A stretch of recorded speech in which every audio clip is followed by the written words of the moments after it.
യഥാർത്ഥത്തിൽ ആ ഭക്തിയാണ് ആ കുടുംബത്തിന്റെ ആ വംശാവലിയുടെ അനുഗ്രഹത്തിന് കാരണമായിട്ടുള്ളത്. അമലപ്രക്കാരെ സംബന്ധിച്ചിടത്തോളം കൂടുതൽ അമലപ്രക്കാരാണ്. എങ്കിലും ഞാൻ ഒരു കാര്യം പറയട്ടെ, എല്ലാം ഈശ്വരനിൽ വാസുദേവനിൽ സമർപ്പിച്ചുകൊണ്ട് ചെയ്യുന്നൊരു പാരമ്പര്യം, ഒരു മഹാപാരമ്പര്യത്തിൽ അവിടെ നിക്ഷേപങ്ങൾ സ്വകാര്യമായി നിധി പോലെ സൂക്ഷിക്കുന്ന മണ്ണാണ് അമ്പലപ്പുഴ. എല്ലാം വാസുദേവന് സമർപ്പിച്ചു. അമ്പലപ്പുഴ പാൽപായസത്തെ കുറിച്ച് പറഞ്ഞില്ലേ, ആ പാൽപായസം ഉണ്ടാക്കുമ്പോഴും പഞ്ചസാര എടുക്കുമ്പോൾ വാസുദേവ വിളിയുണ്ട്. അതുപോലെ രാത്രിയിൽ നടയടയ്ക്കുമ്പോൾ 3 നടകളിൽ നിന്നുകൊണ്ട് ആ പരിചാരകന്മാരായ ആളുകൾ വാസുദേവായ നോർക്കെ വിളിക്കും. എല്ലാം വാസുദേവന് സമർപ്പിക്കുകയാണ്. ആ വാസുദേവനല്ലാതെ വേറെ ആരുമില്ല എൻ്റെ മനസ്സിൽ എന്ന് പറയുന്ന തിരുമേനി യഥാർത്ഥത്തിൽ ആ ഭക്തിയുടെ ദീപ്തിയിൽ അരിച്ചെടുത്ത കാര്യങ്ങളാണ് നമുക്ക് സമ്മാനിച്ചിട്ടുള്ളത്. ഒരുപാട് സംസാരിക്കണമെന്നുണ്ട്. അവസാനത്തെ കൂടെക്കാരനാണെങ്കിലും ഞാൻ സമയപരിധി നിർത്തുകയാണ്. ഞങ്ങളെ സംബന്ധിച്ചിടത്തോളം ഞങ്ങളുടെ നാടിൻ്റെ അമൂല്യമായ നിധിയായിരുന്നു പുതുമന്റെ തിരുമേനി. ആ ഒരു പാരമ്പര്യം കാത്തു സൂക്ഷിക്കുവാൻ യഥാർത്ഥത്തിൽ അദ്ദേഹത്തിന്റെ മക്കൾ ശ്രമിക്കുന്നു. ഇപ്പോൾ ശ്രീധരൻ തിരുമേനി അച്ഛൻ്റെ ആ പാദങ്ങൾ ഹൃദയത്തിൽ ഏറ്റുവാങ്ങിക്കൊണ്ട് ഞാൻ പറഞ്ഞതുമാതിരി തന്നെ ശ്രദ്ധയോടും അതുപോലെ ഭക്തിയോടും വിശ്വാസത്തോടും ഈ താന്ത്രിക കാര്യങ്ങളിൽ ഏർപ്പെട്ട് കഴിയും.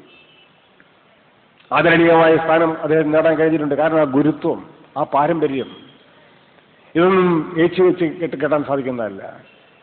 എത്രയോ നൂറ്റാണ്ടുകളായി ആ നാടിന്റെ മഹിതമായ മേൽപ്പത്തൂരിനെ കൊണ്ട്, എഴുത്തച്ഛനെ കൊണ്ട്, കുഞ്ഞിനമ്പിയാരെ കൊണ്ട്, അതുപോലെ എത്രയെത്ര മഹാവ്രതന്മാർ അവർ സമ്മാനിച്ചിട്ടുള്ള ആ പൈതൃകമുണ്ടല്ലോ, അത് പൊലിപ്പിച്ചെടുക്കുവാൻ യഥാർത്ഥത്തിൽ കഴിയുന്ന തരത്തിലുള്ള പ്രവർത്തികളുമായി കുടുംബം മുന്നോട്ട് പോകുന്നത് കാണുമ്പോൾ ഞങ്ങൾക്ക് സന്തോഷമാണ്. ഒരു കാര്യം കൂടെ പറയട്ടെ, പുതുമന തിരുമേനി പഞ്ചായത്ത് പ്രസിഡന്റായിരുന്നു, അതുപോലെ ക്ഷേത്രത്തിലെ താന്ത്രിക അധികാരിയായിരുന്നു. അദ്ദേഹം അവിടുത്തെ അവസാനത്തെ വാക്കായിരുന്നു. തിരുമേനി പറയുന്നതിൽ മറച്ചപ്പുറത്തായിട്ടില്ല. അവർ രാഷ്ട്രീയ പാർട്ടിക്കാരോ സാമൂഹ്യ സംഘടനക്കാരോ തിരുമേനി പറഞ്ഞു കഴിഞ്ഞാൽ അതനുസരിക്കും. കാരണം ഞങ്ങളുടെ സംബന്ധിച്ചിടത്തോളം വാസുദേവന്റെ പ്രതിനിധിയാണ് തന്ത്രിമുഖ്യൻ, ഭഗവാന്റെ പ്രതിപുരുഷനാണ്.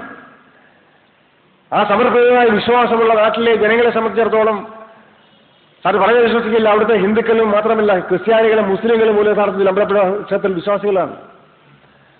ആ ക്ഷേത്രത്തിലെ ആരാധനാമൂർത്തിയായ ഞങ്ങളുടെ കരുണാമയനായ കണ്ണന്റെ യഥാർത്ഥത്തിൽ തന്ത്രിമുഖ്യൻ പറയുമ്പോൾ അതിന് മറിച്ച് തെറ്റായ കാര്യം പറയില്ലെന്ന് ഉറപ്പുണ്ട്. അത്തരത്തിലുള്ളൊരു അനിഷേധ്യമായ ആദരണീയമായ സ്ഥാനം ഉണ്ടായിരുന്ന ആളാണ് യഥാർത്ഥത്തിൽ പുതുമന ദാമോദരൻ തിരുമേനി. ഇപ്പം അദ്ദേഹത്തിന്റെ മകനായ ശ്രീധരൻ ഇപ്പോൾ സ്ഥാനം കിട്ടിയിട്ടുണ്ട്. ദാമോദരനൊന്നും സ്ഥലത്തില്ലാതെ പോയി എങ്കിൽ പോലും ആ ഒരു മഹിതമായ പാരമ്പര്യത്തിന്റെ വെളിച്ചം മനസ്സിൽ സൂക്ഷിച്ചുകൊണ്ട് അത് പുതിയ തലമുറയ്ക്ക് പകർന്നു കൊടുക്കുവാൻ ശ്രമിക്കുന്ന ഈ സന്ദർഭത്തിൽ കൂടുതലൊന്നും ഞാൻ പറയുന്നില്ല. ഒരു കാര്യം കൂടെ ഓർമ്മിപ്പിക്കുകയാണ്. പുതുമന തിരുമേനി പറഞ്ഞിട്ട് 100 വർഷം തികയുന്ന ജന്മശതാബ്ദി വർഷമാണ്. അദ്ദേഹത്തിന് സമാഹരിക്കപ്പെടാത്ത ഒരുപാട് കാര്യങ്ങൾ ഇനിയും കിടപ്പും. കണ്ടുകിട്ടിയത് മാത്രമേ ഇവിടെ സമാഹരിച്ചിട്ടുള്ളൂ. നിങ്ങൾക്കറിയോ, 16ാമത്തെ വയസ്സിൽ അമ്പലപ്പുഴ ക്ഷേത്രത്തിലെ മുഖ്യ കർമ്മം ഏറ്റെടുത്തെന്ന് പറഞ്ഞു. 20ാമത്തെ വയസ്സിൽ അദ്ദേഹം പ്രൗഢമായ ശില്പരത്ന എന്ന് പറഞ്ഞ തന്ത്രശാസ്ത്ര വിധിപ്രകാരമുള്ള ഗ്രന്ഥത്തിന് ആമുഖം എഴുതിയിട്ടുണ്ട്, അവതാരിക. ഞാൻ വെച്ചു നോക്കിയപ്പം അദ്ദേഹത്തിന് കണക്കൂട്ട് നോക്കിയപ്പോൾ 20 വയസ്സ്. ആ 20ാമത്തെ വയസ്സിൽ യഥാർത്ഥത്തിൽ സർവാദരണീയമായ സ്ഥാനം നേടാൻ തിരുമേനി കഴിഞ്ഞിരുന്നു. ശ്രീകുമാരൻ എഴുതിയിട്ടുള്ള ആ ശില്പരത്ന എന്ന സംസ്കൃത കാവ്യത്തിന്റെ സംസ്കൃത ഗ്രന്ഥത്തിന്റെ പരിഭാഷ, അത് മലയാള പരിഭാഷയാണ്, ഭാഷ്യം. അതൊരു ശങ്കരനാചാര്യ എഴുതിയിട്ടുള്ളതാണ്. ആ ഗ്രന്ഥത്തിന് പ്രൗഢമായ ഒരു അവതാരിക എഴുതിയിട്ടുള്ളത് പുതുമന തിരുമേനിയാണ്. അതുകൊണ്ട് അന്വേഷിച്ചു കഴിഞ്ഞാൽ എത്രയോ ഗ്രന്ഥങ്ങൾക്ക് അദ്ദേഹം അവതാരികൾ എഴുതി കൊടുത്തിട്ടുണ്ട്.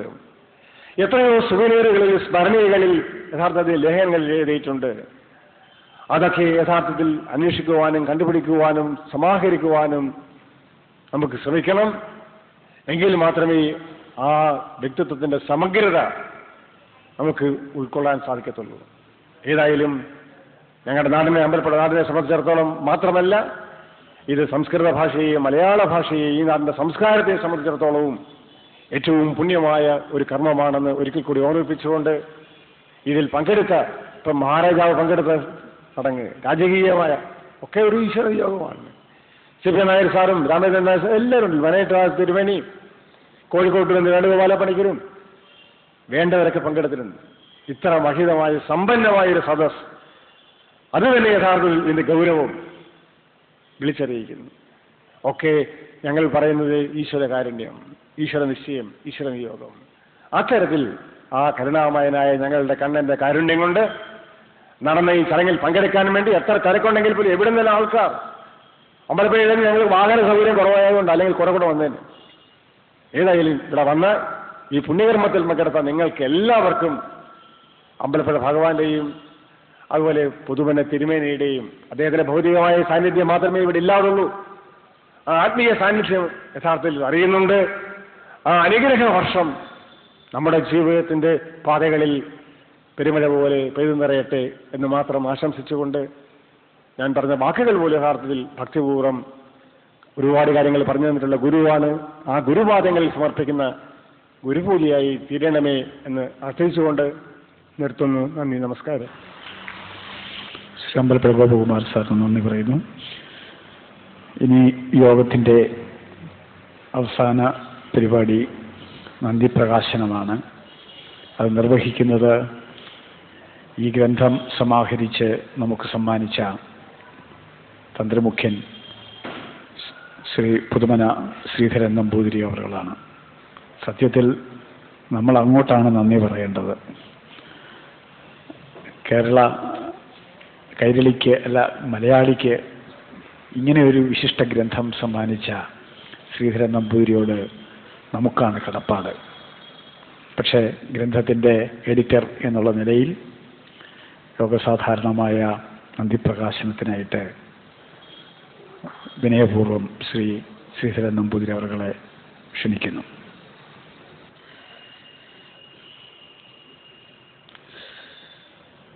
പീതാംബരം കരവിരാജിത ചക്രശംഖ കൗമോദകീ സരസിജം കരുണാസമുദ്രം രാധാസഹായമതിസുന്ദരമന്ദഹാസം വാതാലയേശമനിശം ഹൃദി ഭാവയാമി. ഗുരുവായൂരപ്പ ശരണം, അമ്പലപ്പുഴ കൃഷ്ണ ശരണം. എൻ്റെ ജീവിതത്തിലെ ചിന്തിക്കാനാവാത്ത സന്തോഷം നിറഞ്ഞ ഒരു പുണ്യദിനമാണ്.